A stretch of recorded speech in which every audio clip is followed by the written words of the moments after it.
자, 아내가 남편의 휴대전화에서 충격적인 영상을 발견하면서 시작됩니다. 네, 40대 여성인데요. 재작년 2월 26일이었습니다. 남편의 휴대전화에서 영상 하나를 발견을 했는데 남편이 숙박업소에서 다른 여성이랑 성관계를 하고 있는 그런 영상이었습니다. 그러니까 남편의 불륜 사실을 이 영상을 통해서 알게 된 겁니다. 아내는 이 영상을 자신의 휴대전화로 재촬영을 했습니다.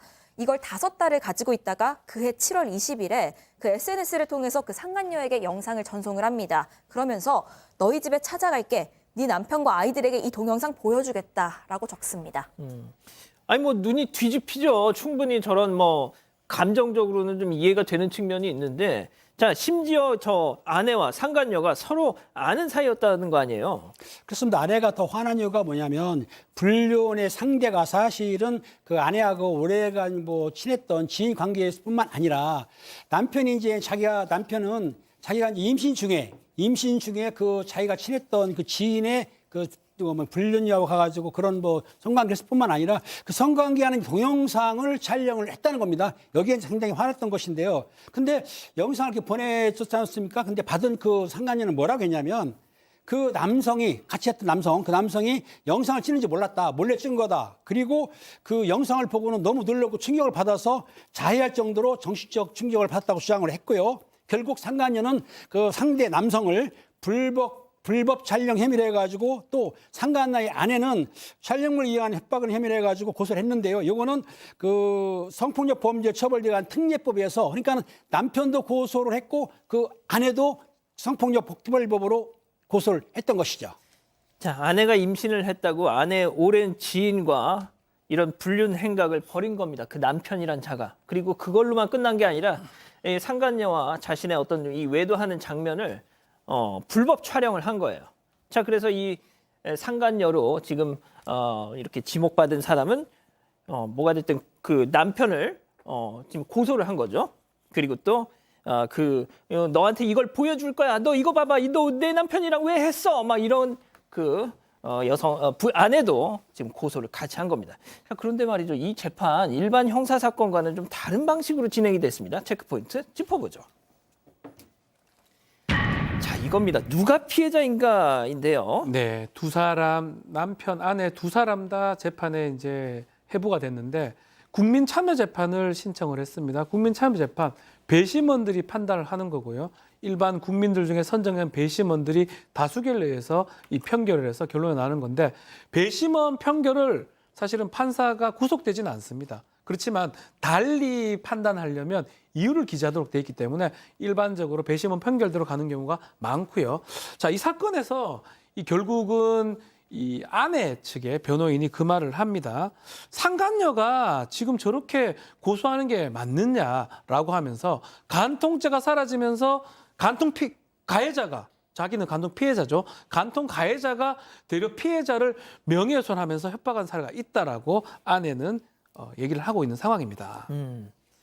자, 일반 국민들이 배심원으로 그 재판에 참여를 했어요. 그래서 이 재판 진행 상황을 다 봤습니다. 자, 그런데 이 부부 남편은 남편대로, 아내는 아내대로 나 무죄다 뭐 이랬다면서요. 네, 각자 무죄를 지금 주장하고 있어요. 그러니까 남편은 지금 동의 없이 성관계 영상 촬영하고 또 그거를 빌미로 해서 돈까지 뜯어내려고 하는 혐의를 받았는데 지금 나는 불법 영상 촬영을 한 적이 없다라고 이제 말하고 있어요. 상대방의 동의를 얻었다. 그러니까 샤워하기 전에 동의를 얻었다라고 얘기를 하고요. 또 촬영한 이유도 이렇게 얘기합니다. 우리가 자주 만나지 못하기 때문에 보고 싶을 때마다 보려고 촬영했다라고 얘기를 하고 있어요. 그리고 이제 아내는 메시지를 보낸 사실은 부인하지 않지만 불륜 사실을 그 여자가 인정하지 않으니까 같이 만나서 이렇게 인정하게 하려고 같이 동영상을 보려고 한 거다. 그리고 내가 이렇게 화를 낸 건 사회 통념상 용인될 수 있는 일시적인 분노 표출이었지 내가 그 여자한테 무슨 위해를 가하려고 한 건 아니었다라고 얘기했습니다. 자, 등장인물이 3명입니다. 남편, 아내, 상간녀. 들으신 것처럼 우리 합의해서 찍은 거예요. 상간녀하고. 남편은 사람이 아니에요. 일단 차치를 하시죠. 자, 이 부부의 주장을 놓고 검사와 변호사가 일단 남편은 뭐 논외로 하셔야 될 것 같아요. 이 기자. 아내와 상간녀 간의 이제 이 충돌이 쟁점이었잖아요. 네, 맞습니다. 일단 그 검찰이 아내에 대해서는 이 성폭력 처벌법의 협박 행위를 하긴 했지만 사실상 막장 불륜국의 피해자가 아니냐. 그때 악이 나와서 지금 혼자 키우는 점을 고려해야 한다라고 얘기를 하면서요. 법정 최하형입니다. 징역 1년형을 구형을 했습니다. 그러면서 일단 부부 측 변호인의 또 의견이 맞섰습니다. 뭐 남편 같은 경우에는 이 동의를 얻었다고 했는데 그런 것으로 보인다 이렇게 주장을 하면서 아내에 대해서도 역시 단순 협박이 아니다. 이 성폭력 처벌법상 협박으로 기소가 됐는데 이 법의 입법 취지와 맞지 않다는 주장을 합니다. 그러니까 이 법이 N번방 피해자들 이런 걸로 협박받아서 피해 입었던 거 그것 때문에 입법이 됐던 건데 그 피해자들의 사건과 이 사건이 같다고 볼 수가 있냐. 단순히 이 문자 메시지로만 판단해서 국한해서 이 협박이라고 판단하지 말아달라라면서 무죄 선고해달라 호소했습니다. 재판이 말이죠. 무려 12시간 걸렸답니다. 그만큼 뜨거운 설전이 벌어진 건데 자, 배심원들과 재판부. 자, 박 변호사님. 자, 국민참여재판이기 때문에 1회에서 끝납니다. 그러다 보니까 무제한으로 하고 12시간 재판을 했고요. 최후 진술에서 남편은 아내하고 자녀한테 죄송하다고 짧게 얘기를 했고 아내는 20개월 아이가 있기 때문에 선처 부탁한다라고 최후 진술 얘기를 했는데 결과론적으로 배심원은 남편은 유죄, 그러니까. 아내는 무죄를 판결을 했고요. 제가 재판부도 남편은 사람 아니라 그랬잖아요. 그렇죠. 재판부도 그걸 받아가지고 남편은 징역 1년을 선고했고요. 아내는 똑같이 무죄를 선고를 했습니다.